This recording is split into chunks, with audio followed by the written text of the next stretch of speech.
मिलता तो बहुत कुछ है दोस्तों आपको जिंदगी में, लेकिन आप गिनती सिर्फ उसी की करते हैं जो आपको हासिल नहीं हो सका। सिर्फ इंसान उसी की गिनती करता है। नमस्कार दोस्तों, मैं ज्योतिष आचार्य सचिन कुकरेती आपका अपने चैनल नीलकंठ ज्योतिष में हार्दिक अभिनंदन करता हूं। दोस्तों, अभी कुछ टाइम बाद 13 जुलाई में कर्म फलदाता, न्याय के देवता शनि ग्रह, सैटर्न प्लैनेट मार्गी से वक्री होने वाले हैं और 13 जुलाई से लेकर पूरे 27 नवंबर तक शनि रहेंगे वक्री, यानी कि रेट्रोग्रेड। सब कुछ समझाने वाला हूं आपको बारीकी से, सब कुछ आपको समझ में आ जाएगा कि ये वक्री क्या है, जिन्होंने पहले कभी नहीं देखा होगा या नहीं समझा होगा। ठीक है, तो अब ये शनि ग्रह जब वक्री हो जाएंगे तो मेष राशि के लिए वीडियो है ये। मेष राशि के जीवन में इसका क्या फलाफल लेकर आएंगे, क्या प्रभाव पड़ेगा, नेगेटिव पॉजिटिव क्या दिखाई दे रहा है।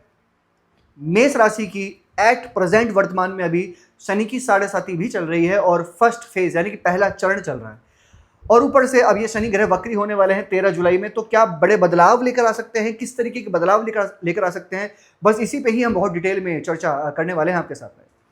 दोस्तों, ये कार्यक्रम जन्म राशि चंद्र राशि पर आधारित है।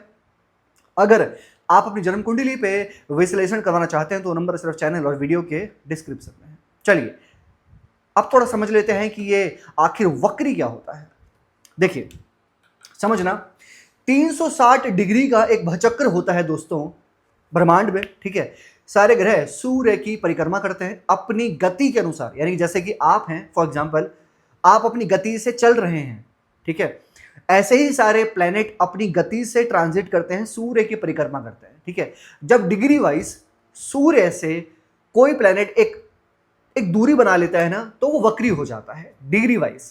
ठीक है, और कुछ दिनों तक वक्री रहता है। वक्री का मतलब ये नहीं होता कि वो ग्रह उल्टा हो गया या वो ग्रह उल्टा चलने लगता है, ऐसा नहीं होता। वास्तव में रियलिटी में ऐसा नहीं होता। ऐसा प्रतीत होता है हमारे अर्थ से कि वो ग्रह, वक्र का मतलब है वो ग्रह स्लो हो जाता है, वो ग्रह अपनी गति को नहीं चल पाता है जिस गति से उसको चलना चाहिए, और उसको कहा जाता है रेट्रोग्रेड। लगता ऐसा है कि वो उल्टा है, उल्टा होता है, उल्टा चल रहा है, लेकिन वो स्लो हो जाता है। लेकिन इसके जो प्रभाव है, जो इसके इंपैक्ट हैं, वो बहुत डिफरेंट तरीके से देखने को मिलता है। चलिए जानते हैं। मेष राशि, ये आपके नंबर 1 राशि है मेष राशि। आपके 12वें घर में शनि है। समझना बहुत ध्यान से, मजा आएगा, समझ में आएगा। सबसे पहले इस घर को समझो, ये हाउस है, ये वाला, इस हाउस को समझ लीजिए पहले। अब ये किस चीज का होता है? देखिए, 12th हाउस होता है विदेश का, 12वां घर होता है व्यय, यानी कि एक्सपेंसेस का, खर्चों का माना जाता है 12वां घर।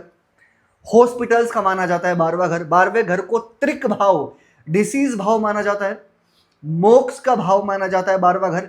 जितनी चीजें हमारे हाथ से निकलती हैं, जाती हैं, हम दूर जाते हैं, वो सारा हाउस 12th हाउस ही उस चीज को रिलेट करता है। ठीक है, हमारे घर से बहुत दूर चले जाना, विदेश जाना, बहुत दूर निकल जाना, वो 12वां घर होता है। हमारे हाथ से पैसे निकलना, कुछ भी चीज को निकलना होता है, वो 12वां घर होता है, राइट। और मोक्ष का भी होता है 12वां घर। अब ये शनि आपके यहां पर बैठे हैं, आपकी राशि से 12वें घर में बैठे हैं, 7.5 आपकी पहला चरण चल रहा है। जब ये शनि वक्री हो जाएंगे 13 जुलाई को, तो ये कहीं ना कहीं कुछ परसेंटेज यहां का भी आपको रिजल्ट देंगे, एक भाव पीछे का भी रिजल्ट आपको देने लग जाते हैं। यानी कि बदलाव क्या आएंगे? सबसे पहले तो यहां पर आपको अपनी वाणी पे 13 जुलाई से लेकर 27 नवंबर आपकी वाणी में स्टबननेस हो जाने की वजह से, सभी चीजों को कवर करने वाला हूं यहां पे, आपकी वाणी में स्टबन बढ़ने की वजह से आपके फैमिली में, आपके लव रिलेशन में, आपकी मैरिड लाइफ में इसका कहीं ना कहीं आपको चेंज देखने को मिलेगा। आप पूछ रहे होंगे कि एज पॉजिटिव या नेगेटिव? कहीं ना कहीं थोड़ा ज्यादा नेगेटिव, क्योंकि देखिए यहां पे शनि वक्री है, और वक्री है कहां पे? 12वें घर में वक्री हो रहे हैं। देखा ही जाता है कि प्लेनेट हो कहां पे रहा है वक्री? 12वें घर में। यानी कि वाणी में कहीं ना कहीं जिद होने की वजह से थोड़ा बहुत आर्ग्यूमेंट हो जाना, खासकर फैमिली में, लव रिलेशन में, तो उस चीज का आपको विशेष ध्यान रखकर चलना होगा। शनि आपके कहां के स्वामी हैं? यहां के और यहां के। 10th लॉर्ड के शनि 12वें घर में और वक्री, यानी कि बहुत सारे ऐसे लोग हैं एज परसेंटेज वाइज जो अपने काम को, अपने आप को, अपने काम करने के तरीके को चेंज लेकर आने वाले हैं। या तो ये शनि वक्री हो जाने के बाद 13 जुलाई से लेकर 27 नवंबर के बीच में, या तो आप अपने वर्किंग प्लेस में चेंज देखेंगे, या तो आप अपने अंदर चेंज देखेंगे, या तो फिर आप कोई ट्रांसफर देखेंगे, या तो फिर आप कोई परिवर्तन देखेंगे, या तो फिर आप कोई किसी ना किसी तरीके का चेंज, चाहे वो बहुत छोटा चेंज हो अकॉर्डिंग टू योर जन्म कुंडली, चाहे वो बहुत बड़ा चेंज हो, चेंज तो आएगा, लेकिन चेंज जरूर आएगा। ठीक है, अब एक चीज और कहना चाहूंगा मैं आपसे, यहां पे शनि जो है वो 10th लॉर्ड के 12th हाउस में बैठे हैं, वक्री हैं।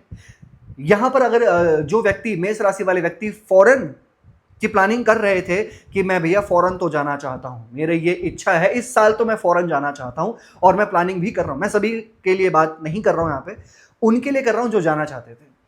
ये हैं आपके लिए, शनि वक्री हो रहे हैं आपके विदेश वाले स्थान में, निश्चित आपको कुछ ऐसी अपॉर्चुनिटीज मिल सकती हैं, कहीं ना कहीं से ऐसा कुछ ना कुछ आपके पास में आ सकता है कि कुछ ऐसे आपके चांस बन सकते हैं 60-70%। अगर आपकी कुंडली में फॉरेन के योग होंगे तो ये सपोर्ट कर रहा है आपको। ठीक है, अब 7वीं दृष्टि आपके छठे घर में है, 8, 9 और 10 भाग्य स्थान पर भी वक्री शनि की दृष्टि पड़ेगी।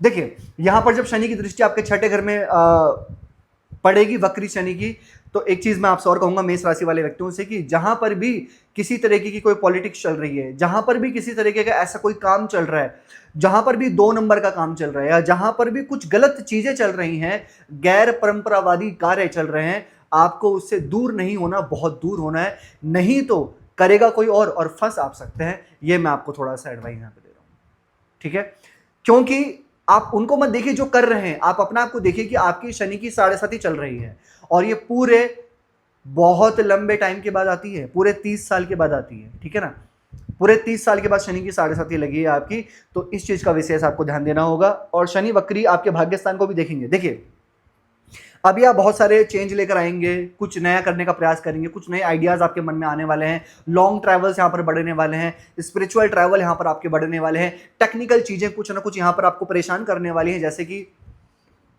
कोई भी टेक्निकल चीज हो आपके घर परिवार में, चाहे वो कोई मशीन हो, चाहे वो इलेक्ट्रॉनिक आइटम हो, टेक्निकल चीजें हो, या फिर अगर आप टेक्निकल चीजों में काम करते हैं तो वहां पर कुछ खराबी होना, कुछ परेशान होना, कुछ उन चीजों से रिलेटेड चेंज लेकर आना, उन चीजों को चेंज करना, ठीक करना, बदलाव करना, ये दिखाई दे रहा है मुझे शनि के वक्री हो जाने के बाद, क्योंकि यहाँ पे शनि की 7.5 मैंने पहले बताया चल रही है। ठीक है, अब शनि आपके 10th लॉर्ड है और शनि 12वें घर में वक्री, यानी कि ठीक है रिस्पॉन्सिबिलिटी आएंगी, ग्रोथ भी होगी, फाइनेंशियली कुछ चेंज भी आप लेकर आओगे अपने करियर में, फाइनेंशियली चेंज भी आएगा, रिस्पॉन्सिबिलिटी बढ़ेंगी, कभी कभी थोड़े से आर्ग्यूमेंट मुझे दिखाई दे रहे हैं। ठीक है, उस पर आपको थोड़ा ध्यान रखना होगा। अगर आप कोई भी चीज करना चाहते हैं, चाहे वो ट्रेडिंग हो, चाहे वो प्रॉपर्टी से रिलेटेड हो, चाहे वो लोहा हो, चाहे वो गोल्ड हो, तो आपको बहुत जल्दी से डिसीजन नहीं लेना है, क्योंकि Saturn aspect to 9th house, and 9th house luck का होता है, भाग्य का।